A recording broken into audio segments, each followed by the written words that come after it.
โอ๊ยไปหาหน่อไม้มาเดียวนี่พี่น้องได้เท่านี้ล่ะมันขึ้นเหี่ยวเบิดแล้วขึ้นเหี่ยวก็เอาตัวหักเมมันมา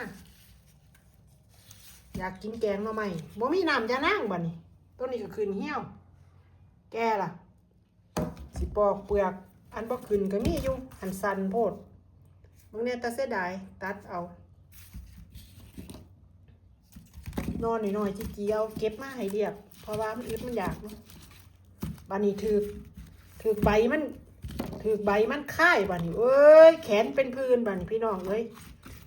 ใช่มันสีบอบบางเถดอกก็สันดอกนี่เด้ได้มากล่ะเดี๋ยวสิแกงสิตำให้มันมุนๆเลยว่าทิมจักอั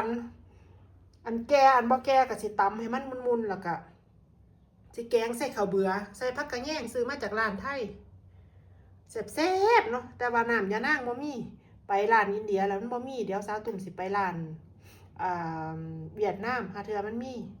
คันบ่มีก็สิเอาอันอยู่ในกระป๋องที่เขาป่นมาร่วมกันมาแล้วกับหน่อไม้ลวกเนาะเอามา